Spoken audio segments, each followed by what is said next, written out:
स्वागत है आपका हमारे यूट्यूब चैनल में। जैसे कि आपको पता है, हम देख रहे हैं अ, झूठा सच उपन्यास। इसमें हम देख रहे हैं, इसमें लगभग हमने 35 भाग देखे हैं और आज अगला भाग बनने जा रहा है। जैसे कि बारिश प्रारंभ है तो बारिश की भी आवाज़ आती होगी वीडियो में। तो क्या इसके पहले भाग में हमने देखा कि कनक और गिल यह जो है एक दूसरे के प्रति आकर्षित हुए हैं और फिर गिल ने कनक को मिलने के लिए बुलवाया और वह कनक गई और फिर जो कुछ भी वहाँ भूल हो गई थी, उसके प्रेम की तरफ आकर्षित हो गई थी, यह सब कुछ जो भूल हो गई थी उस पर वह कनक लज्जा महसूस करती है और खुद की गलती मानकर गिल को क्षमा मांगती है। यहाँ तक हमने देखा था। इसके आगे आप देखेंगे, विस्मय, आत्मग्लानि और लज्जा से गिल के रोंगटे खड़े हो गए थे। अपराधी के स्वर में उसने कहा, अपराधी तो मैं हूँ। समझ लिया था, विभाजन के प्रलय ने सब कुछ बदल दिया है। तुम्हें सरस्वती की जगह पा लिया है। हम पति पत्नी बन सकेंगे। मैंने ही तुम्हें विवश कर दिया था। यानी वह कहता है गिल कि गलती तुम्हारी भी नहीं है, गलती तो मेरी है। मैंने ही तुम्हें विवश किया था कि वह आकर्षित होने के लिए या वो बातों से आकर्षित होने के लिए किया था, ऐसा वह कहता है।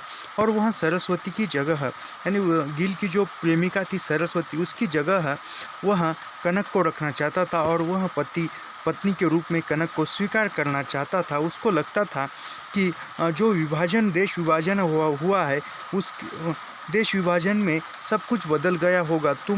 तुम और पूरी अब मिलते नहीं होंगे, तुम्हारी सिर्फ यादें होगी, ऐसा वह सोच रहा था, ऐसा वो कहता है। और वह एक खुद को दोषी समझता है। नहीं, यह नहीं हो सकता, फिर भी दोष मेरा है। मैंने तुम्हारे लिए अपने प्रेम को बढ़ा कर दोनों के लिए रोग बना लिया। तुम्हारे प्रेम को भी बढ़ाती चली गई। जानती थी यह उचित नहीं, पर मैं अचेत रूप से उधर ही जा रही थी। यानी वह कनक कहती है कि नहीं, गलती तुम्हारी नहीं, गलती मेरी है, दोष मेरा है, क्योंकि मैंने भी वह बातों में तुम्हें आगे बढ़ने के लिए विवश किया। तुम आगे बढ़ते गए और फिर मैं खुद को रोकना पाई, लेकिन रोक न सकी, ऐसा वे कहती जा रही है। कनक और गिल दोनों ही अप्रिय घटना का उत्तरदायित्व दूसरे की उपेक्षा अपने ऊपर लेने के लिए आत्मा आलोचना करने लगे। यानी कनक और गिल जो था, वह जो भी वहाँ हुआ है उसका दोषी खुद को कनक भी खुद को अपनाती है और गिल भी खुद को अपनाते हैं। वे घटना को बीती हुई मानकर तटस्थ भाव से उसकी समीक्षा कर रहे थे। कनक ने कहा, यह तथ्य है कि इच्छा मुझ में भी थी, मैं उसे स्वीकार न करने के लिए दबा और छिपा रही थी। यानी वह कनक कह रही है कि इच्छा यानी तुम्हारे प्रति जो प्रेम था, वह प्रेम की इच्छा तो वह मेरे भी अंदर थी, लेकिन वह इच्छा मैं छुपा रही थी। यानी प्रेम करने की इच्छा तो कनक के अंदर भी थी, लेकिन कनक छिपा रही थी। तुमने उसे कबूलवा दिया, पूरी जी की याद ने मुझे बचा लिया। यानी वह कहती है, इच्छा जो प्रेम करने की इच्छा थी, वह समरस होने की जो इच्छा थी, वह इच्छा कनक के अंदर भी थी, लेकिन जो पूरी की याद आती थी और वह जो कनक गिल के प्रति जो प्रेम उभर कर आता था, उसमें बाधा हो जाती थी और वह कनक बचा लिया, या ऐसा वह कहती है। तुम्हारी बात दूसरी है, किसी दूसरे के सामने अपराधी तो नहीं हो, मैंने ही अपनी बात तुमसे छिपाई। यानी कनक कहती है कि तुम अपराधी नहीं हो, मैंने ही जो बात है तुमसे छुपाई थी। कनक ने वेदना से अवरुद्ध स्वर में कहा, प्रेम तुम्हारा अब भी नहीं छोड़ सकूंगी, जो होना था हो गया। तुम्हें बहुत क्लेश दिया, यदि क्षमा कर सको तो मुझे सहारा दिए रहना, वरना समझूंगी तुम्हारे साथ अनुचित व्यवहार करके तुम्हें खो दिया। यानी वह कनक कहती है कि तुम्हारा प्रेम अभी भी मैं अस्वीकार नहीं करती हूँ, स्वीकार ही है मुझे। तुम्हें अभी भी मैं चाहती हूँ। और वह कहती है कि तुम्हें बहुत क्लेश हुआ है, यानी तुम्हें मुझसे बहुत दुख हुआ है, तुम मेरे साथ रहा करो, तुम मुझसे जुड़े रहो, ऐसा वह करती है। और तुम यदि मुझे छोड़कर जाओगे तो मैं समझूंगी कि मैंने कुछ तुम्हारे साथ अनुचित गलत व्यवहार किया है, ऐसा वह गलत व्यवहार करके खो दिया है, ऐसा कनक को लगा। कनक गिल को कह रही है, तुम्हें कभी भूल नहीं सकूंगी, तुमने मुझे निस्वार्थ प्यार दिया है, प्यार तुम्हारा नहीं छोड़ सकती पर उन्हें भी नहीं छोड़ सकती। यानी वहाँ कनक कह रही है गिल से कि तुमने जो मुझ पर प्रेम किया है, प्यार किया है, स्नेह दिया है, वह निस्वार्थ, कोई पाने के लिए या किसी का कोई स्वार्थ न होकर वह एक निस्वार्थ प्रेम था। और तुम्हारा प्रेम मैं खोना नहीं चाहती, मैं तुम्हें खोना नहीं चाहती और पूरी को भी मैं छोड़ नहीं सकती, ऐसा वे कह रही है। अपने अपराध के लिए जो भोगना पड़ेगा भोगूंगी। कनक बात समाप्त कर बहुत थक गई।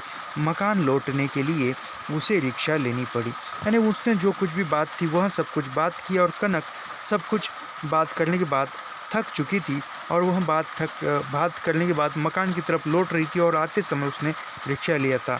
कनक की गंभीरता से लगता था कोई कठिन पीड़ा दबाए है। चिंता और पीड़ा चेहरे पर स्पष्ट थी। यानी कनक के चेहरे पर गंभीरता, उदासीता जो भी है वह सब कुछ झलक कर दिखाई दे रही थी। ऐसा लगता था कि मानो किसी बड़ी चिंता या पीड़ा से ग्रसित है। मुंशी जी, उनकी बेटी और पत्नी ने अपने परिचित होम्योपैथ से सलाह लेने के लिए कहा। यानी उनके जो घर मालिक हैं मुंशी जी, उन्होंने कनक को अपने डॉक्टर के पास जाकर सलाह लेने के लिए कहा। कभी अनुमान करते क्या लड़की के मन पर गांधी जी के निधन से इतना आघात लगा है। कभी वह घर जो जहाँ पर रहती थी वहाँ के लोग सोचते थे कि विभाजन के बाद जो गांधी जी का निधन हुआ है उसका प्रभाव इस लड़की पर पड़ा है, ऐसा लग रहा है। लेकिन अंदर की बात क्या है वह तो कनक को ही पता थी। कभी सोचते थे शायद इसके घर में कोई चिंताजनक खबर मिली है। दफ्तर में लोगों को विस्मय था कि आरंभ में बिल्कुल स्वाभाविक निसंकोच सबसे बोलने चालने वाली लड़की सहमा चुपी सी क्यों हो गई। यानी दफ्तर में, ऑफिस में भी पहले वहाँ ज्वाइन हुई थी तब वहाँ गिल से बात करती थी तो यह वहाँ बिल्कुल हंसी खुशी निसंकोच सबके साथ अच्छा व्यवहार कर रही थी, बोलती थी। लेकिन अब अचानक इसने चुप्पी क्यों साध ली है, अचानक यह मौन क्यों रहने लगी है। ऑफिस में भी सब लोग परेशान है विचार कर रहे थे।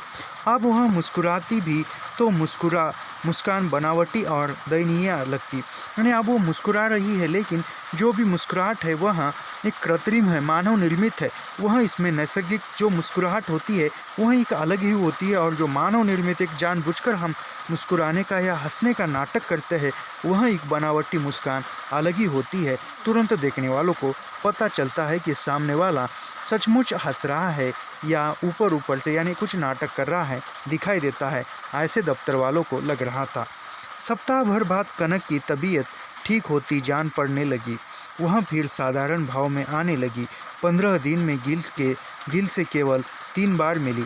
यानी आप सब कुछ सप्ताह बीत गया, 1 सप्ताह बीत गया और धीरे धीरे कनक जो है वह जो भी सदमा था उससे उभर कर बाहर निकल रही थी और 15 दिन हो चुके थे। तो 15 दिन में कनक की गिल को केवल 3 बार ही मिली थी। दोनों की बातों में गंभीरता का वातावरण बना रहा, जैसे दोनों एक दूसरे के सम्मुख अपराधी हो। यानी दोनों 3 बार मिले 15 दिनों में और मिलने के बाद दोनों भी गंभीरता से बने रहे और जैसे एक दूसरे की तरफ अपराधी भाव से देखने लगे थे। एक दूसरे से लज्जित हो अप्रिय घटना की चर्चा उनमें नहीं हुई। यानी लज्जित होकर जो भी अप्रिय घटना हुई है उसके बारे में उन दोनों के बीच में कोई चर्चा नहीं हुई। कनक को प्रति शुक्रवार दिल्ली से पिताजी का पत्र मिल जाता था। पत्र लिखने पर 7-8 दिन में बहन से भी उत्तर मिल जाता था। यानी कनक को प्रति शुक्रवार पिताजी से पत्र मिल जाता था और बहन का उत्तर भी आ जाता था, बहन का भी पत्र मिल जाता था। नयर व्यस्तता के कारण नहीं लिख पाता था। कांता बहुत संक्षेप में कुशल समाचार पूछ और लिख देती थी। यानी नयर जो है वह काम काजों के बीच में उसको समय नहीं मिलता था पत्र लिखने के लिए, लेकिन जो कांता है उसकी पत्नी वह पत्र लिख देती थी।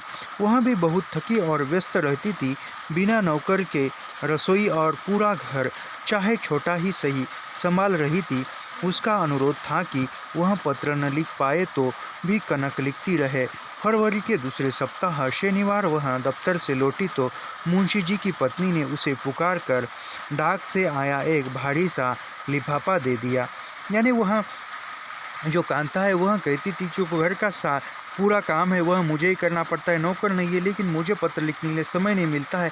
तो वह कनक से कहती थी तुम्हें समय मिलता है तो तुम दे दिया करो। तो फरवरी के माह में जो दूसरा सप्ताह था, दूसरे सप्ताह में शनिवार के दिन दफ्तर से कनक लौटी तो मुंशी जी की जो पत्नी थी, जहाँ पर वह किराए पर रहती थी, उस मकान मालिक की जो पत्नी थी मालकिन, उसने एक डाक से आया हुआ लिफाफा दे दिया। लिफाफे के भारीपन से कनक ने पते पर हस्ताक्षर देखे। जीजा नैयर के हाथ के अक्षर थे, यानी वो लिफाफा आया था और लिफाफे पर नैयर जी के हस्ताक्षर थे। कनक अपने कमरे के किवाड़ खोलकर खाट पर बैठ गई। उत्सुकता से तुरंत लिफाफा खोल दिया, यानी कनक लिफाफा हाथ में लेकर अपने कमरे में जाकर खाट पर बैठ गई और उत्सुकता के साथ क्या है देखने के लिए इस उत्सुकता के साथ उसने लिफाफा खोला। जीजा के अंग्रेजी में लिखे पत्र के साथ एक बहुत बड़ा छापा हुआ कागज़ लिपटा हुआ था, यानी कि अंग्रेजी का पत्र था और एक छापा हुआ भी कागज़, प्रिंट किया हुआ कागज़ भी था। कनक ने पहले पत्र ही पढ़ा। नैयर के पत्र में कुशल मंगल की सूचना की पंक्ति के बाद था, शायद तुम्हें 2-4 दिन पहले पूरी का पत्र मिल चुका हो, नहीं तो तुम्हें अप्रत्याशित समाचार दे रहा हूँ। सप्ताह भर पहले कचहरी में अचानक उससे सामना हो गया था। यानी नैयर कह रहा है कि वह पत्र लिखा और उस पत्र में कह रहा है कि तो मुझे लगता है कि पूरी का पत्र कनक तुम्हें मिला होगा, लेकिन मैं संक्षिप्त में लिख रहा हूँ तुम्हें, ऐसा वह कहता है। और वह हफ्ते भर पहले कचहरी में उनसे मिला था। कनक का रोम रोम सिहर उठा। पत्र को उंगलियों में जोर से पकड़कर उसमें बिल्कुल डूबकर पढ़ने लगी। यानी कनक जो है वह बिल्कुल ये होकर कनक जो है वह पत्र में पूरी के बारे में पढ़कर एक खुश हो गई और वह पढ़ने लगी एक पूरे सहृदय भाव से। बहुत अच्छा लगा, क्या मालूम था वह भी जालंधर में है।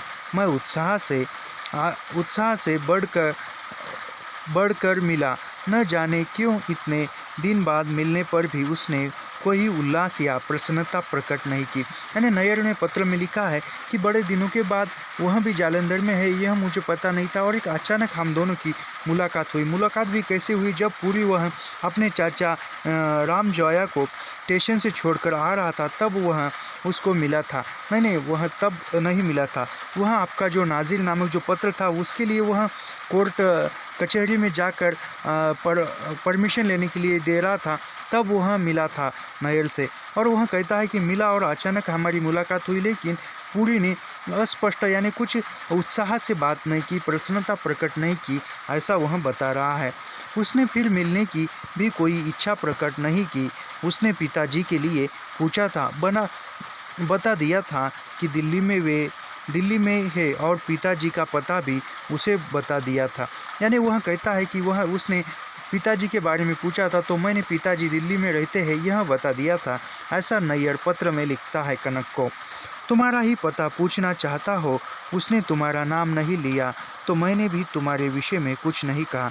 यानी वह नैयर को लग रहा था कि पूरी जो है वह तुम्हारा पता पूछना चाहता था, नहीं पूछा तुम्हारे बारे में तो मैंने भी कुछ नहीं बताया। हो सकता है उसका पत्र पिताजी के पते से होकर तुम्हें मिल गया हो, वरना यह इश्तेहार सब कुछ बता देगा। यानी वह कहता है कि पिता के पते पर तुम्हें पत्र आया होगा, ऐसा नैयर को लगता है, इसलिए वह कहता है कि जो भी है वह आगे पढ़कर तुम्हें पता ही चलेगा। वह शायद इतना व्यस्त था कि ठीक से बात नहीं कर सका। अभी इतना ही जमा पाने के संघर्ष में व्यस्त हूँ। आशा है तुम्हें अपने काम में रुचि अनुभव हो रही होगी। यानी वह कहता है कि वह पूरी जो था वह अपने कामों में व्यस्त था, पाँव जमाने के लिए वह व्यस्त था और आशा है कि तुम्हें अनुभव की रुचि यानी काम करने की रुचि होगी, ऐसा वह कहता है। नानो आप पूरे वाक्य बोल लेने लगी है। यानी नानो जो है वह छोटी बच्ची है, वह तो है पूरे वाक्य बोलने लगी, यानी पूरे स्पष्ट रूप से वह बोलना सीख गई है। तुम्हें याद करती है, कौवा माछी नऊ गई, अपना हाल ब्यौरे से लिखना, तुम्हारी बहन और नानो का प्यार। यानी वह कहता है कि तुम्हारा जो हालचाल है वह भी एक ठीक धर्म से विस्तार से तुम लिखना। तुम्हारी बहन की जो बेटी है नानो और बहन इन दोनों का प्यार, ऐसा वो कहता है। कनक ने पत्र को एक सांस में समाप्त कर एक बार फिर आच्छाद पढ़कर इश्तिहार को खोलकर पढ़ा। यानी कनक ने पूरा पत्र एक साथ एक ही सांस में पढ़ दिया और फिर वह विस्तार से पढ़ने लगी थी। पूरी के संपादकत्व में नाजिर के प्रकाशन की सूचना थी। प्रथम अंक 1 मार्च को निकलने की घोषणा थी। पता था जयपुरी, प्रधान संपादक नाजिर, कलम प्रेस, मोहल्ला बहादुरगढ़, माई हीरा गेट, जालंधर। ऐसा उसका जो भी पत्र था, प्रेस का पता था, उस पर था। कनक ने इश्तिहार को भी 2 बार पढ़ा और फिर पत्र को 1 बार और बहुत ध्यान से पढ़ा। कनक को पूरी के प्रति नैयर के शब्द अच्छे नहीं लगे। जो भी वह नैयर ने पूरी के बारे में लिखा था, कनक को नैयर की जो शब्द है पूरी के प्रति वह अच्छे नहीं लगे थे। जीजाजी को तो इनकी हर बात में व्यंग और ऐब दिखाई देता था। हे ग्रेजुएट ही तहब है। यानी वह कहते हैं जो नैयर था, नैयर जो है वह कनक का जीजाजी था, तो वह कहती है कि उनको नैयर को जो है वह हर पूरी के बात पर एक व्यंग्य ही दिखते थे, वह व्यंग्यात्मक ही बात करते थे। इश्तिहार को फिर एक बार प्यार से पढ़ा और फिर पत्र के उस अंश को जिसमें पूरी की चर्चा थी बारीकी से पढ़ा और निश्चय कर लिया, जीजाजी जो चाहे समझा करे, उनकी इच्छा। यानी वह पत्रों को वह सूक्ष्मता के साथ पढ़ती है और पढ़ने के बाद वह निश्चय करती है कि पूरी से जाकर मिले और वह कहती है कि जीजाजी जो समझे वह समझे, उनकी इच्छा। वह मन ही मन बारंबार कह रही थी, जयपुरी प्रधान संपादक। यह शब्द सुनने की कल्पना में संतोष हो रहा था। यानी जयपुरी जो है वह नाजिर का प्रधान संपादक यानी मुख्य संपादक होने वाला है। यह बात उसने पढ़ी तो उसके मन में संतोष हो रहा था, उसको खुशी हो रही थी। और कनक व्याकुल हो उठी थी, क्या करे। वह अपने शरीर में और अपने कमरे में समा नहीं पा रही थी। यानी उसको इतनी खुशी हो रही थी कि उस खुशी के मारे वह खुद के अंदर समा नहीं पा रही थी। उसकी जो खुशी है वह खुशी गगन चूमने जा रही थी। अपने आप को वश में करने के लिए खाट पर लेटकर आंखें मूंद ली। पूरी अनेक मुद्राओं में दिखाई दे रहा था। अखबार का दफ्तर, एक छापाखाना, बहुत व्यस्त पूरी। यानी वह आंखें बंद कर वैसे ही वैसे ही वह चारपाई पर लेटी हुई है और वह लेटने के बाद आंखों में ही एक चलचित्र उसको दिखाई दे रहा है। एक बड़ा सा एक छापखाना और उसमें पूरी जो है वह व्यस्तता के साथ बैठा हुआ है, काम कर रहा है। अच्छा हुआ कि मुंशी जी की दोहती ने कनक को पुकार लिया, आंटी खाना खाओ। यानी पूरी की जो वह मकान मालिक की जो लड़की है उसने कनक को आवाज़ दी और खाना खाने के लिए। मुंशी जी के यहाँ सांझ का खाना 6 बजे के लगभग हो जाता था। भोजन कर लेने से संभलने में कुछ सहायता मिली। मैंने आवाज़ दिया और फिर 6 बजे ही वहाँ मुंशी जी के यहाँ खाना हो जाता था। फिर उसने खाना खाया तो थोड़ी सहायता मिली। ख्याल आया गिल से मुलाकात हो सकती तो उसे सूचना देती, पर गिल की ड्यूटी 8 से रात 2 बजे तक की थी। यानी वह सोच रही थी कि गिल से यह बात मिलकर मैं बताऊं, लेकिन उसकी जो ड्यूटी थी वह रात 8 बजे से रात 2 बजे तक थी। वह फिर खाट पर लेटकर सोचती ही रही, सोती जागती रात भर सोचती रही। यानी वह रात भर पूरी के बारे में ही सोचती रही, क्योंकि उसको उसका प्यार मिलने वाला था। एक अलग ही खुशी होती है प्यार में, करके देखिए बहुत अच्छा लगता है। प्रातः तक कनक ने सब कुछ निश्चय कर लिया था। रविवार था। वह 8 बजे ही रिक्शा लेकर उदयगंज में गिल के मकान पर गई। यानी कनक ने निर्णय लिया था पूरी के यहाँ जाने का, और अगले दिन रविवार था तो वहाँ सुबह उठने के बाद 8 बजे ही रिक्शा लेकर उदयगंज गिल के मकान पर गई। उसे गली में बुला लिया। गिल कनक को इतने प्रातः अपने यहाँ आया देखकर हैरान था। यानी कनक जो है वह वहाँ उसके घर में मिलने के लिए गई, और उसने मिलने के जाने के बाद गिल ने देखा तो वह देखकर एक हैरान हो गया और वह सोचने लगा कि बात क्या है। कनक ने गिल को नैयर का भेजा हुआ विज्ञापन दिखा दिया। जीजा का पत्र नहीं दिखाया, उसमें पूरी के लिए व्यंग के शब्द थे, पर पत्र की बात बता दी। यानी उसने जो कुछ भी पत्र आया था नैयर का वह बता दिया, और जो भी इश्तिहार था नाजिर जो पत्र है वह निकलने वाला वह दिखा दिया। गिल ने बधाई दी और संतोष प्रकट किया। यानी गिल ने भी उसको बधाई दी, शुभकामनाएं दी और एक आनंद जो है संतोष प्रकट किया, यानी एक आनंद प्रकट किया। सब तुम्हारी सद्भावनाओं और शुभकामनाओं से ही है, कनक ने गिल की सहृदयता से पिघल कर कहा। यानी कनक ने गिल को कहा कि सब तुम्हारी सद्भावना, यानी तुम्हारी जो एक सहज यानी एक अच्छी भावना और शुभकामनाओं से भी यह सब कुछ हुआ है, ऐसा वह कहकर कहती है। कनक उसी दिन दोपहर बाद की पंजाब मेल से जालंधर जाना चाहती थी। पिताजी को अब विरोध नहीं था, परंतु विवाह हो जाने से पहले उनसे पुरी जी के यहाँ चली जाने की अनुमति कैसे मांग सकती थी।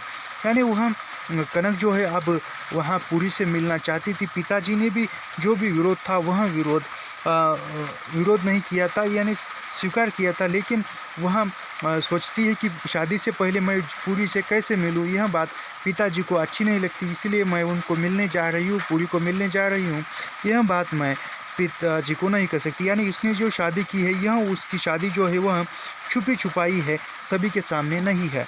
समाचार सुनकर पिताजी स्वयं ही पुरी को पत्र लिखते, पर दोनों ओर से पत्र आने जाने में, तब कहीं पुरी के लखनऊ आ सकने में तो 15 दिन गुजर सकते थे। यानी वह सोचती है कि मैं पत्र पिता को लिखूँ और फिर पिताजी पत्र पुरी को लिखे, और दोनों तरफ से पत्रों का उत्तर आने में बहुत समय लगता है, तो मैं बहुत समय यानी 15 दिन गुजर सकते हैं। और नए पत्र के आरंभ का बोझ पुरी के सिर पर था। धैर्य से क्षण गिन कर इतने दिन प्रतीक्षा करते रहना आप कनक के बस का न था। अचानक पहुंचकर पुरी को चकित कर देने की कल्पना से मन पुलकित हो उठता था। यानी वह सोचती थी कि पत्र भेजने से या ये करने से बहुत कुछ समय जाता था, और वह अब प्रतीक्षा नहीं करना चाहती थी, क्योंकि उसने पुरी के प्यार में बहुत सारी प्रतीक्षा की थी। वह उसको अचानक मिलकर एक सरप्राइज़ देने वाली थी, पुरी को सरप्राइज़ देने वाली थी और चकित करना चाहती थी मिलकर, ऐसा वह सोच रही है। एक बार जाकर पुरी को मन भर देख ले और उससे बात करके निश्चय कर ले कि भविष्य में क्या और कैसे करना है, फिर सब्र से प्रतीक्षा कर सकूंगी। 6 मास की तड़प तो शांत हो। यानी वह कनक सोच रही है कि मैं अब जाके पुरी से मिलूंगी, जो भी बात है वह बात करूंगी, आगे भविष्य के बारे में भी चर्चा करूंगी, और फिर मैं प्रतीक्षा कर सकती हूँ पुरी की, ऐसा हो कर सकती है। और 6 माह से मैं उनसे दूर हूँ, पुरी से दूर हूँ, और मिलकर जो भी तड़प है मिलने की, जो भी विरह है वह विरह भी शांत हो जाएगा, ऐसा वह सोच रही है।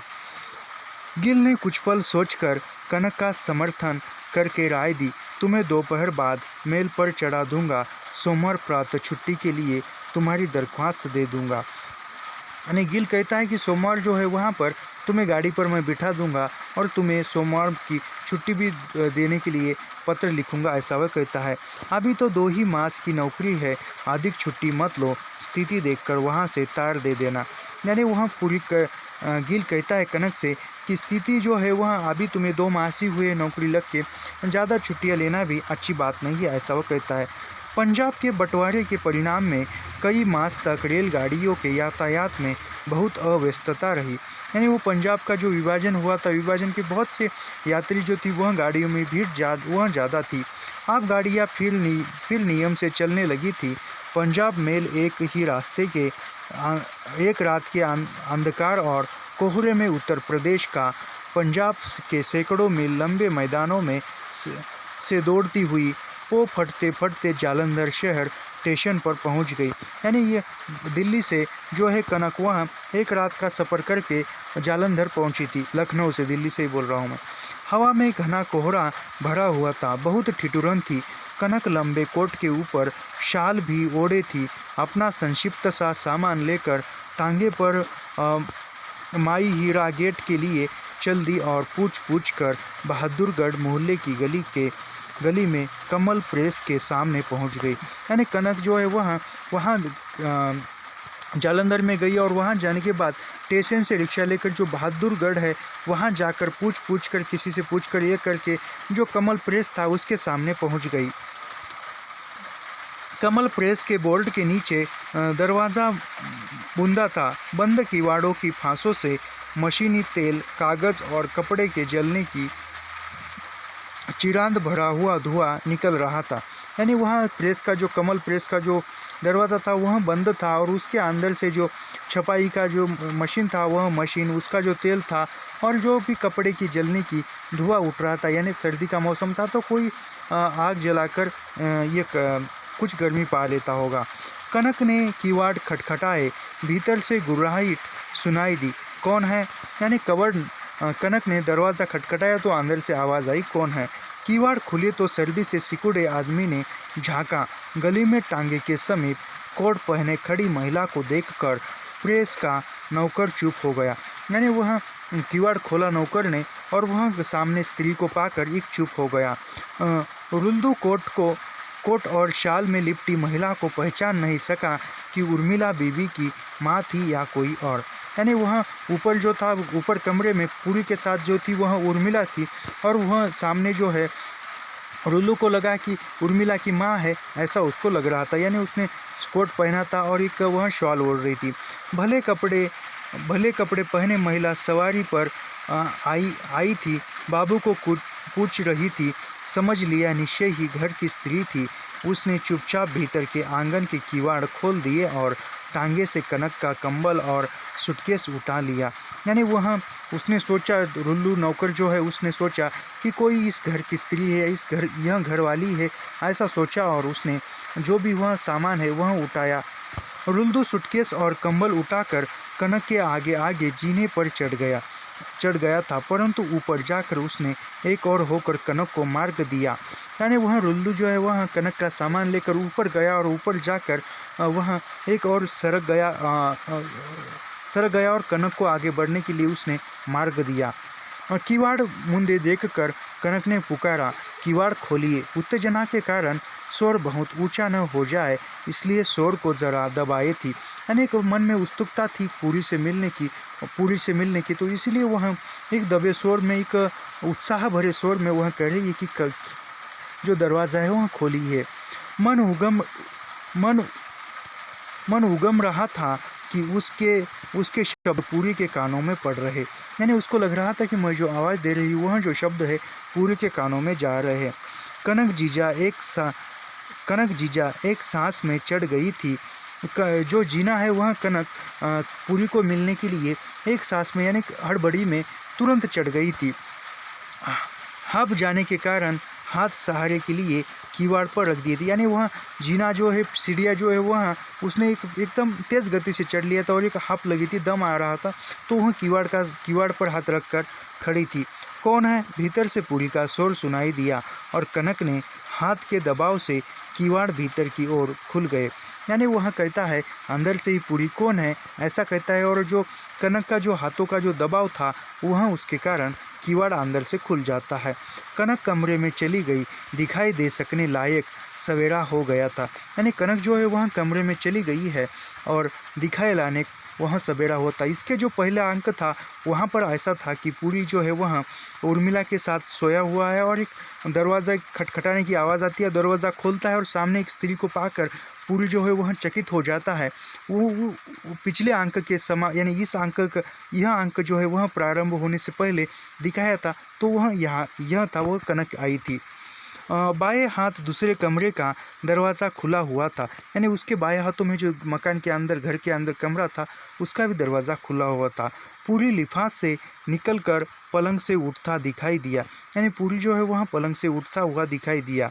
कनक ने शरीर में उल्लास और उत्साह की बिजली दौड़ रही थी। वह पूरी की बाहों में कूद जाने के लिए उछल जाना चाहती थी।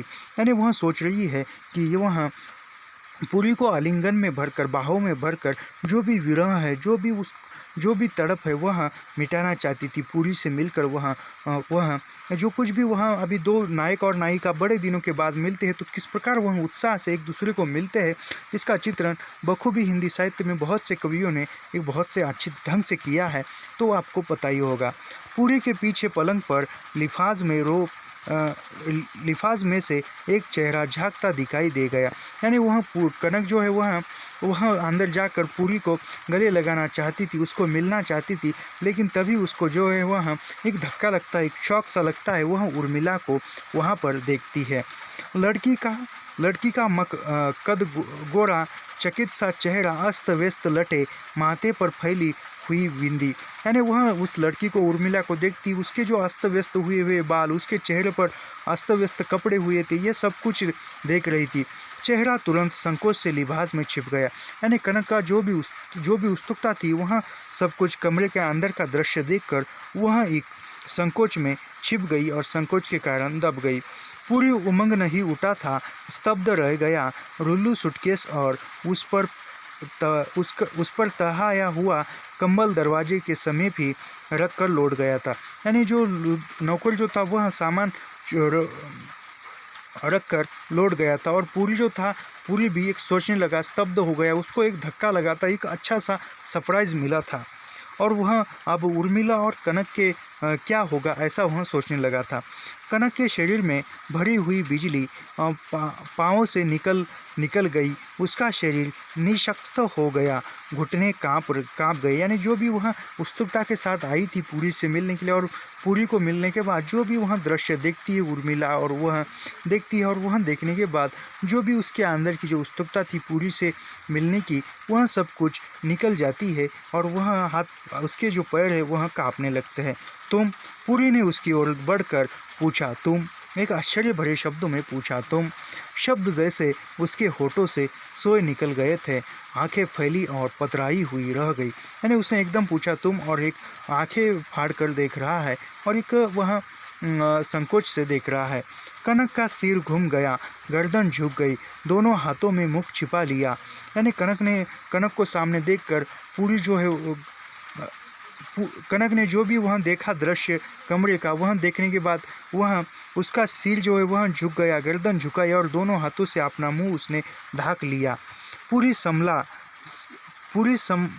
संभला उसने कनक को बाहर से पकड़कर पलंग के सामने दरवाजे में एक और हटाकर पूछा, यानी पूरी ने भी कनक को पकड़ा और हाथों से पकड़ा और बाहर से, और उसको एक बाजू में लेकर हटा दिया। अभी आ रही हो, दिल्ली से आ रही हो, यानी वह पूरी कह रहा है कि अभी आ रही हो या दिल्ली से आ रही हो तुमने।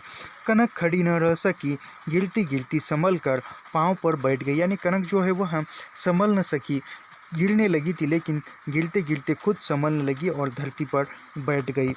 पूरी को पा लेने की अपनी एकमात्र अभिलाषा की पूर्ति और उसके लिए संघर्ष में सफलता के इस परिणाम में वह बोल नहीं पा रही थी, यानी वह जो है वह कितनी उत्सुकता के साथ आई थी लखनऊ से जालंधर पूरी को मिलने के लिए, और वहाँ आने के बाद वह उत्सुकता के साथ आई थी कि मैं पूरी से मिल लूँगी और मिलने के बाद उसको बाहों में भरकर जो भी स्नेह है वह मैं प्रकट करूंगी। लेकिन यह सब कुछ देखकर उसके पैरों तले की ज़मीन खिसक गई थी और वह क्या करे कुछ समझ नहीं रही थी और वो कुछ वह बोल नहीं पा रही थी।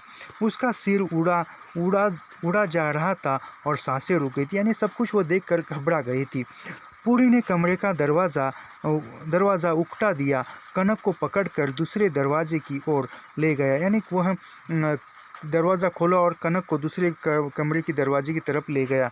पूरी ने दीवार के साथ खड़ी चटाई बिछाकर उसे बैठा दिया, उसे बाह में लेकर उसके कानों के समीप मुँह कर पुकारा, कन्नी कन्नी। कनक रो पड़ी, यानी वहाँ उसको बाहों में पकड़ कर बिठा दिया और उसके कान के समीप मुँह ले जाकर कन्नी कहकर पूरी ने कहा और कनक रो पड़ी।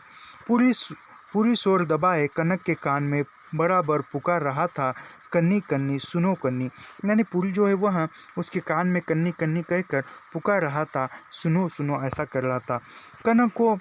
कनक चेहरे को दोनों हाथों में घुटनों पर दबाए फपक फपक कर रो रही जा रही थी, यानी वह जो है वह कनक है वह अपने मुंह को दोनों हाथों से ढाँप कर सिसक कर सिसकियाँ भरकर रो रही थी।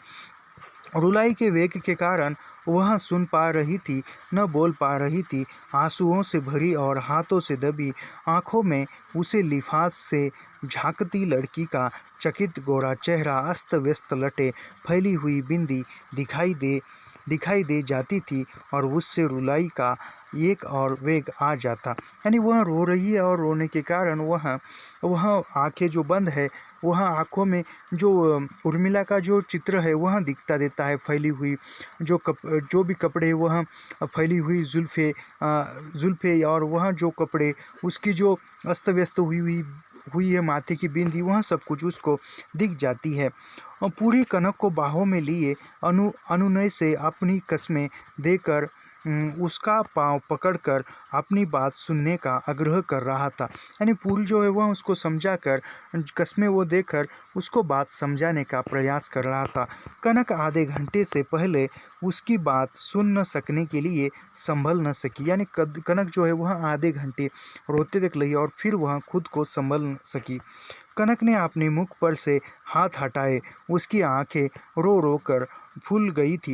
यानी कनक ने अपने चेहरे से हाथ हटाया और वह रो रो कर आंखें जो है वह सूज गई थी, फूल गई थी। लाल आंखों में अब भी आंसू भरे थे।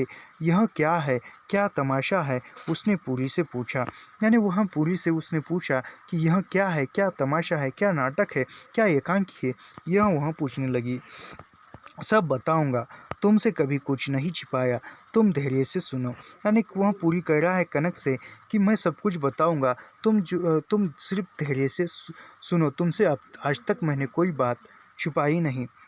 अब पूरी का शोर भीगा हुआ था, टोडी कांप रही थी। उसने अपने आंसू छिपाने के लिए होंठ दांत से काट लिए और खूब फेर लिया। यानी पूरी की जो है वह भी कांप रहा था, उसके होंठ कांप रहे थे, वह भी रोने की अवस्था में था, लेकिन उसने खुद को संभाला। आंसू जो है वह उसको आंसू को दबाते हुए उसने होठों को दांतों से काटा और मुख फेर लिया। कनक ने पूरी के हाथ अपने हाथों में ले लिए। बताओ यह क्या है? कनक ने पूरी के हाथ अपने हाथों में लिए और बताओ यह क्या है, ऐसा पूछने लगी। पूरी ने अपनी विह्वलता छिपाए रखने की कठिनाई प्रकट करने के लिए होठों को और अधिक काट कर पूछा, बिना जाने ही तुम्हें इस प्रकार रो देना चाहिए था? यानी वह पूरी जो है वह खुद को संभालते हुए कनक को कहता है कि बिना सब कुछ जाने बिना ही तुम्हें रोना चाहिए था क्या? ऐसा वह कहता है। मैं क्या देख रही हूँ? कनक कहती है कि मैं क्या देख रही हूँ। कनक ने क्या देखा? जो दरवाजे घर के अंदर, मकान के अंदर पलंग है, पलंग से पूरी अभी भी उठा है, ऐसा उसको दृश्य दिख रहा था।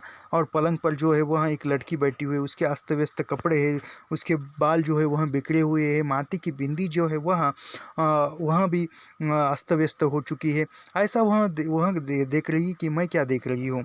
मेरी बात तो सुननी चाहिए, पूरी ने रूंधे गले से कहा। मेरी यातना भी तो जाननी चाहिए।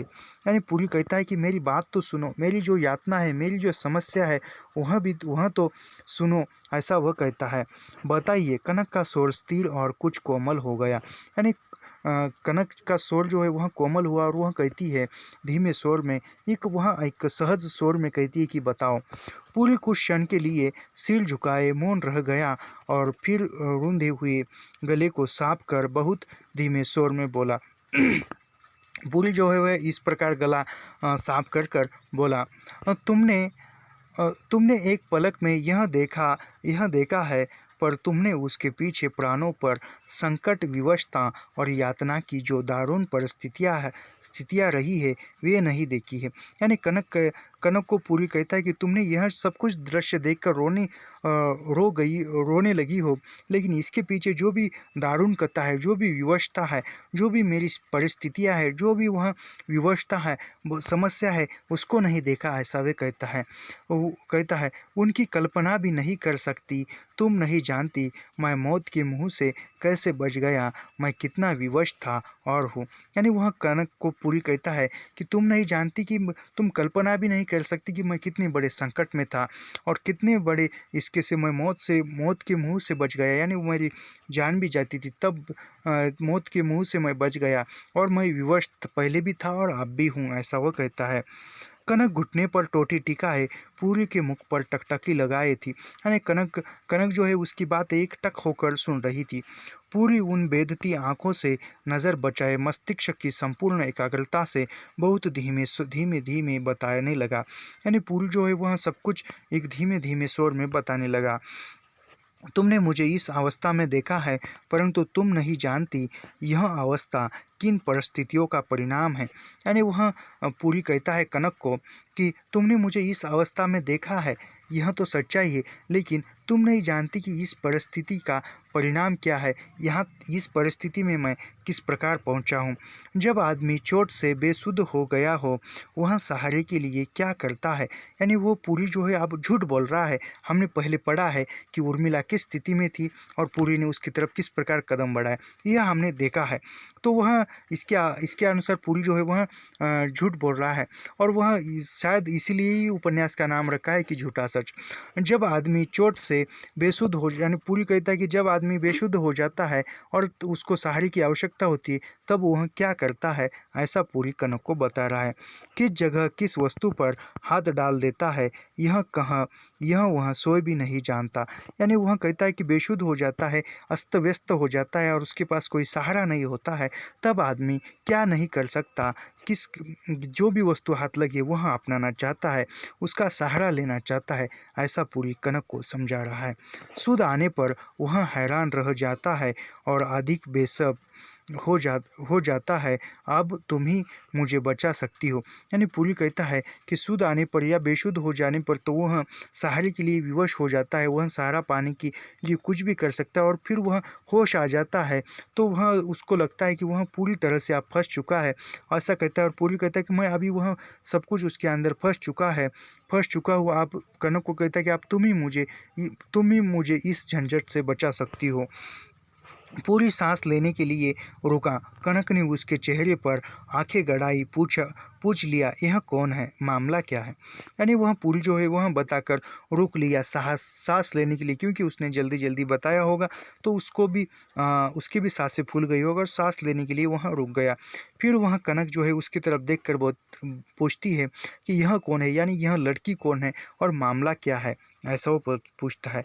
फिर पूरी कहता है, कन्नी तुमसे छुपाया ही क्या है, तुम्हें सभी कुछ बताया था। यानी वह कहता है कि कन्नी मैंने तुमसे कुछ नहीं छुपाया, तुम्हें तो हो मैंने सब कुछ बताया था। क्या कब बताया। फिर कनक कहती है कि क्या कब बताया। तुम्हें मरी की घटना बताई थी, जिस लड़की की ट्यूशन के लिए मैं मरी गया था। यानी कनक को पूरी कह रहा है कि तुम्हें मरी जो स्थान था वहाँ वह किस लड़की के ट्यूशन के लिए गया था, वह सब कुछ पूरी ने उसको कनक को पहले ही बता दिया था। कनक को याद आया 2 वर्ष पूर्व जब पूरी और कनक परस्पर विश्वास प्रकट करने के लिए अपने रहस्यों की बातें एक दूसरे को बताने लगे थे। और पूरी ने मरी में उर्मिला के साथ हुआ अनुभव सुनाकर बताया था कि वह जिस 30 लड़की के प्रति आकर्षित नहीं हो सकता, केवल शारीरिक सौंदर्य उसे आकर्षित नहीं कर सकता। यानी वह 2 वर्ष पहले कनक से मिला था और तब वह बातों बातों में दोनों के प्रति विश्वास निर्माण हुआ और एक दूसरे पर विश्वास निर्माण हुआ। और फिर पूरी ने बताया कि मैं मरी में ट्यूशन के लिए गया था, तो वहाँ पर जो उर्मिला थी उसकी तरफ मैं आकर्षित हुआ था। और वह कहता है पूरी कि किसी के जिस लड़की के प्रति आकर्षित नहीं हो सकता, यानी वह कहता है कि किसी भी लड़की के प्रति आकर्षित नहीं हो सकता पूरी, लेकिन केवल शारीरिक सौंदर्य उसे आकर्षित नहीं कर सकता था। केवल एक शारीरिक सौंदर्य है वह पूरी को आकर्षित नहीं कर सकता था, यानी वह मन के सौंदर्य, एक मन की जो मार्मिकता होती है वह देखता था, ऐसा वह कहता है। वह यहाँ कैसे आ गई, कनक ने पूछा। फिर कनक ने पूछा, यह तो मरी में थी तो यहाँ कैसे आ गई, कनक ने पूछा। उसका भाग्य, यानी पूरी कहता है उसका भाग्य, कहता है और एक उद्गारवाचक चिन्ह दिया, यानी एक विस्मित करने वाली घटना है। पूरी ने गहरे सांस से उत्तर दिया, मुझे ही यहाँ कौन ले आया। मस्तिष्क पर ऐसी चोट लगी है कि आप भी संदेह हो जाता है क्या पूरी तरह सूद में हूँ। यानी पूरी कहता है कि मुझे भी यह संभ्रम है कि मैं यहाँ कैसे आया हूँ। ऐसा मेरे मस्तिष्क में ऐसी चोट लगी थी कि मुझे भी पता नहीं है कि मैं यहाँ कैसे आया हूँ, किस तरह से आया हूँ। और ऐसा वो कहता है, इस प्रलय में क्या नहीं हो गया। नैनीताल से आ रहा था तो लुधियाना से पहले गाड़ी पर हमला हो गया। यानी वह कहता है कि नैनीताल से यह जो समय है, इस समय में क्या कुछ नहीं हुआ है। बहुत सी कठिनाइयों का सामना अकेले पूरी और कनक को भी नहीं, लगभग सभी भारत को करना पड़ा था। सभी जनता को बहुत सी यातनाएं सहनी पड़ी थी। तो वह कहता है कि जब मैं नैनीताल से तुम्हारे यहाँ से लुधियाना की तरफ जा रहा था तब गाड़ी पर हमला हो गया। सहारनपुर अम्बाला से गाड़ी में मुसलमान ही मुसलमान भर गए थे। खून और कत्ल के लिए पागल लोग किसी को भी नहीं छोड़ना चाहते थे। यानी वह कहता है कि जब मैं नैनीताल से लुधियाना की तरफ जा रहा था, तब वो बीच में अम्बाला में मुसलमान गाड़ी में घुस गए और वह मारकाट कर रहे थे। सामने कौन है क्या है कुछ नहीं देख रहे थे, वह खून ही खून करते जा रहे थे, ऐसा वह बता रहा है। मुझ पर भी कितने कितने बच्चे मारे गए। पुरी ने कनक के शरीर की सिहरन देखी और कहता गया, परंतु डिब्बे के अंत में होने के कारण पीछे हटते हटते लोगों के नीचे दब गया था। यानी वो पूरी कह रहा है कि मैं जो हूँ वहाँ मारकाट हो रही थी, बहुत से दंगा फसाद हो रही थी, लोग एक दूसरे को मार रहे थे, उसमें मैं भी था। मैं भी खुद को बचाते बचाते मुझे भी बहुत सी मार लगी थी, लेकिन मैं भी खुद को बचाते पीछे हटते हटते लोगों के नीचे दब गया, ऐसा वह कह रहा है। बर्छे भाले भाले मुझ पर गिर गिर पड़े, शरीरों को ही बेग कर रह गए। लाशों के बोझ के नीचे से निकल पाना ही आसान नहीं था। सूद आने पर यही विश्वास नहीं हो पा रहा था कि जीवित हूँ, विश्वास था कि पागल नहीं हो गया हूँ। यानी वह कहता है कि मैं बेसुध हो गया और मैं नीचे गिर गया, मेरे ऊपर ही न जाने कितनी लाशें, कितनी भाले, कितनी तलवारें गिरी थी। और वह कहता है कि इस बेसुध अवस्था में मैं लाशों के नीचे से कैसे निकला हूँ, मुझे भी पता नहीं था, और मैं यह भी विश्वास नहीं कर सकता था कि मैं खुद जीवित हूँ, ऐसा वह कहता है। कनक ने सिहर कर पूरी की बाह अपने हाथों में ले ली। पूरी बताता गया, अंधेरे मार्ग मार्ग में उसके गले पर छुरी रखकर उसकी जेब खाली कर ली गई। यानी वह सुनकर कनक जो है वह भावुक हो गई और उसको बाहों में भर लेती है। और कहता पूरी कहते जाता है कि अंधेरे मार्ग में अंधेरा था, तब वह किसी ने पकड़कर जेब से उसके पैसे वो छीन लिए। भूख से व्याकुल होकर वह अपने कपड़े बेचने के लिए भटकता रहा। यानी वह भूख से व्याकुल हो गया था, कपड़े तक बेचने के लिए तैयार था। 2 रोटी पा लेने के लिए उसने तंदूर पर झूठे बर्तन मांजे। यानी 2 वक्त की रोटी पाने के लिए तंदूर पर, जो वह पहले पहले अंक में उपन्यास के प्रारंभिक दौर में पूल जो है वह ढाबे पर बर्तन मांजने के लिए जाता है, यह हमने देखा था। कनक की आंखों में फिर आंसू छलक आए। पूरी आर्द्र स्वर में स्वप्न में खोया हुआ सा बोलता जा रहा था। यानी वह सब कुछ सुनकर कनक की आंखों में आंसू भर आए थे। पूरी जो है वह एक बोलता जा रहा था, खोया हुआ था। पूरी भाई जी, जीने से पुकार सुनाई दी। यानी बाहर से जीने से किसी ने पुकारा कि पूरी भाई जी। पूरी तुरंत उठकर उस ओर गया। यानी पूरी जो है वह तुरंत उठकर उस ओर गया। रिकीराम कुछ सीढ़ियाँ नीचे ही खड़ा था। रिकीराम जो था वह सीढ़ियों पर नीचे की तरफ खड़ा था। घर में उर्मिला के होने के कारण और लुल्लू से एक नई स्त्री के आने की खबर पाकर रिकीराम ने कुछ दूर से ही खांस कर आवाज़ दे दी। यानी वह लुल्लू जो है उसने बताया था कि कोई और स्त्री आई है और पहले से घर में उर्मिला है, उसको पता था। तो वह सब कुछ नौकर से संदेश पाकर वह सीढ़ियों के कुछ नीचे ही रुक कर आवाज़ दे रहा था। पूरी प्रेस के टाइम से कुछ मिनट पहले ही तैयार होकर प्रेस में पहुंच जाता था। यानी पूरी जो है वह हर रोज़ जो प्रेस खुलने का समय था उससे पहले ही वहां पर जाता था। लोगों के समय पर आने और तुरंत काम आरंभ कर देने पर नज़र रखता था। यानी वह पूरी जो है वह पहले से ही जाता था और जो भी नौकर है वह पहले आने से या उसके काम प्रारंभ करने के सब कुछ देखता था। उसे अभी तक रात के ही कपड़े पहने हुए थे। देखकर रिकीराम ने पूछ लिया, भाई जी तबीयत तो ठीक है? यानी वह पूरी ने जो है वह रात के जो कपड़े थे वही पहने हुए थे और वह रिकीराम देखकर कहता है कि तबीयत तो ठीक है आपकी? कुछ नहीं, ज़रा सिर में दर्द है। ट्रेडल पर चरण सिंह की रसीद लगवा दो, सिलेंडर पर कोर्ट का फॉर्म भी है, मैं भी आता हूँ। यानी पूरी कहता है कि तुम जो है वह काम प्रारंभ करो, मैं अभी आता हूँ। पूरी ने कनक के समीप लौटकर धीमे बात कर सकने के लिए झुककर कहा, तुम इतने लंबे सफ़र से कितनी सर्दी में आई हो? चाय चाय यानी वह कहता है कि इतनी सर्दी में इतनी दूर का सफ़र कर कर तुम आई हो, थक गई हो, चाय यानी तुम चाय पियो, चाय ले लो, ऐसा कहते। कनक ने पूरी को बाहाँ से पकड़कर चटाई पर बैठा लिया। हो जाएगा, जाएगा, यह यहाँ कैसे पहुँच गई। यानी वह कहते पुरी ने कनक को बाहों में पकड़कर चटाई पर बिठा तो दिया है, लेकिन कनक कहती है कि यह यहाँ कैसे पहुँची।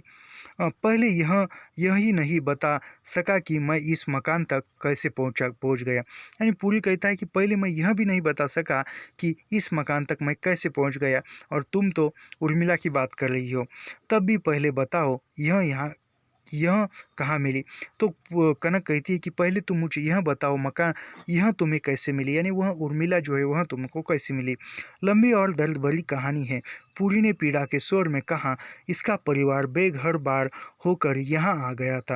यानी पुरी जो कहता है यह जो है एक लंबी कहानी है, और कहता है कि इसका जो परिवार है वह परिवार बेघर होकर यहाँ आया था। यह बेचारी लाहौर में विधवा हो गई थी, इनके पिता का सब कुछ लुट गया है, हालत बहुत ख़राब थी। यानी वह पूरी कह रहा है कनक से कि उर्मिला जो है इसका परिवार जो है लाहौर में रहता था और वहाँ का सब कुछ छिन गया था, और उसके पिता की और इनकी जो भी है तबीयत बहुत ख़राब थी। वैसी ही हालत माँ की, यानी माँ की भी हालत ख़राब थी। साथ छोटा लड़का था। मैंने कैंप में लौट कर देखा, ये लोग इसे छोड़कर चले गए। यानी वह कहता है कि इसने कैंप में लौट कर देखा, कैंप में जाकर देखा तो ये लोग इसे छोड़कर गए थे। वास्तव में क्या था, वास्तव में हमने पढ़ा कि सच्चाई क्या थी। उर्मिला की माँ, उर्मिला का भाई और उर्मिला का जो पिता है वही एक रास्ते से जा रही थी, और पूरी ने भी उसको घर में लिया था। लेकिन यह झूठ बोल रहा है कि इसके जो माता पिता है वह इसकी उर्मिला की खराब हालत देखकर उसको कैंप में छोड़कर गए थे। इसने अपने दुपट्टे से गला घोंटकर प्राण दे देने चाहे, पर बेसुध हो जाने के कारण हाथ शिथिल हो गए। यानी वह कहता है कि इसने दुपट्टे से फांसी लेकर खुद को समाप्त करने की आत्महत्या करने की कोशिश की थी, लेकिन बेसुध हो गई थी।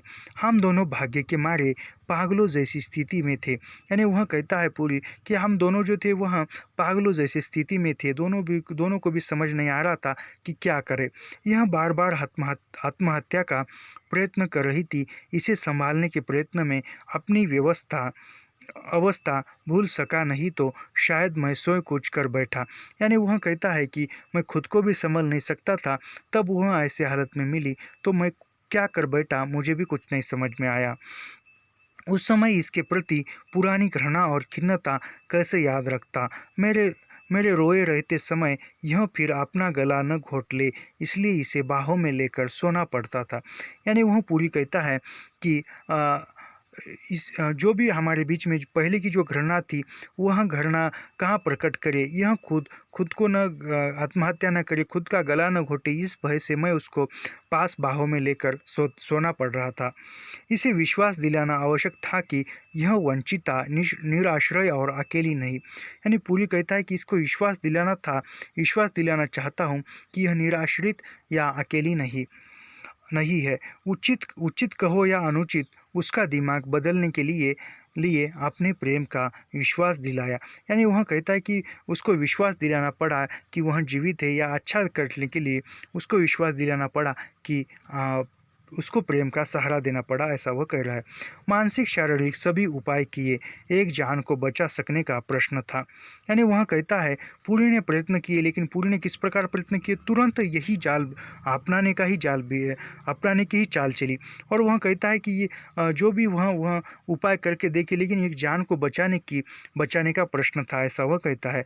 यानी वह भावुकता के साथ वह बोल रहा है, और कनक भावुक हो जाए इस प्रकार वह बोल रहा है।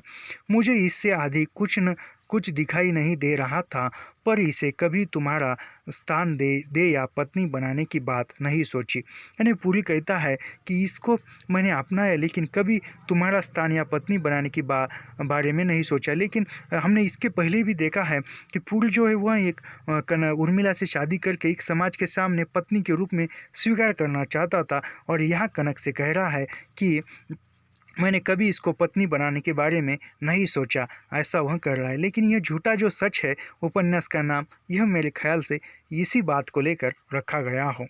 तुम इसे व्याभिचारी ही कह लो, परंतु इसके होश संभलते ही इस चिंता में था कि अब इसे अपने पांव पर खड़ी कर जल्दी मुक्ति पाओ। यानी वह कहता है कि यहाँ आप सही हो गई है तो आप इसको इसके खुद के पैरों पर खड़ा करके इसको मुक्ति पाओ। और वह पहले क्या अकेला जब चिंतन कर रहा था तब इसने क्या सोचा था पुरी ने कि उसको खुद के पैरों पर या किसी कुछ समय कहीं दूर रखकर फिर उसको शादी कर लो। इस दुविधा में नैयर से मिलते ही तुम्हें पत्र नहीं लिख सका, यानी इसी दुविधा के कारण मैं तुमको पत्र नहीं लिख सका। नैयर को मिलने के बाद कनक सिर झुकाए सुन रही थी, यानी कनक जो है वह सिर झुकाकर सुन रही थी। 1 मिनट ठहरो, मुझे चक्कर सा आ रहा है, तुम्हारे लिए चाय का प्रबंध करूं। पूरी साथ के दरवाजे की सांकल बिना खटके है हटाकर बाहर निकला। यानी पूरी जो कनक कहती है कि मेरा सिर जो है वह चक्कर आ रहा है, ऐसा कहता है। और पूरी कहता है कि तुम्हारे लिए चाय लाता हूँ। ऐसा करके वह बाहर चला जाता है। उर्मिला दरवाजे के एक किवाड़ के साथ कान चिपकाए खड़ी थी। उसके कपड़े पहन लिए थे, दुपट्टे में सिकुड़ी हुई थी। यानी कनक जो है यह सब कुछ बातें एक दरवाजे के पीछे से सुन रही थी और उसने अभी कपड़े पहन लिए थे, दुपट्टे से भी दुपट्टा भी ओढ़ लिया था और वह सब कुछ सुन रही थी। माथे पर बिंदी अब भी फैली हुई थी। उसका चेहरा पुराने कागज की तरह पीला हो गया था। यानी वह जो है वह माथे पर बिंदी थी और वह सब कुछ सुन रही थी, लेकिन उसका जो पुराना कागज़ होता है उसकी तरफ उसी कागज़ की तरह उसका चेहरा जो है वह पीला हो गया था, क्योंकि उसने जो भी बातें थी कनक और पूरी के बीच में सुना था। पूरी समझ गया उर्मिला कनक और उसकी बातें सुन रही थी। यानी पूरी ने देखा उर्मिला की तरफ और समझ गया कि उर्मिला जो है कनक और पूरी की बात, हम दोनों की बातें सुन रही है। पूरी चकरा गया, फिर भी उसने उर्मिला को बाहर से पकड़कर दरवाजे से कुछ परे आड़ में दीवार के साथ ले जाकर बहुत धीमे स्वर में कहा, तुम्हें मैं सब बता दूंगा, तुम घबराओ मत। अभी पूरी जो है वह उर्मिला को भी संभालने लगा है, उर्मिला को भी समझाने लगा है। वह उसको भी बाहों में पकड़ता है और दरवाजे से कुछ दूर ले जाकर, क्योंकि कनक न सुने इसलिए उसको दरवाजे से कुछ दूर ले जाकर कान में कहता है कि तुम घबराओ मत, मैं तुम्हें सब कुछ बता दूंगा, ऐसा वह कहता है। उर्मिला बाह पकड़ने से खींच गई थी, परंतु उसने पूरी की ओर आंख नहीं उठाई। यानी उर्मिला ने उसकी तरफ देखा ही नहीं, क्योंकि उर्मिला को भी सच्चाई पता चली थी। चाय बनाई है? पूरी ने पूछा। उर्मिला सुन खड़ी रही। यानी पूरी पूछ रहा है उर्मिला से कि क्या तुमने चाय बनाई है? उर्मिला कुछ नहीं कह गई, चुप रही। पूरी ने बगल की रसोई में झांका, चौका ठंडा सुना पड़ा था। पूरी को याद आया सुबह से दूध भी वैसे ही पड़ा था। यानी पूरी ने जो रसोई घर था उसकी तरफ देखा तो वह सब कुछ वैसे ही सुन्न पड़ा था, शांत था और दूध वैसे जैसे आया था वैसे ही था। पूरी ने उर्मिला के कंधे पर हाथ रखकर दूसरे हाथ से उसकी टोटी उठाकर बहुत कातर स्वर में आश्वासन दिया, तुम घबराओ मत, मेरा विश्वास रखो, घबरा कर बात न बिगाड़ो।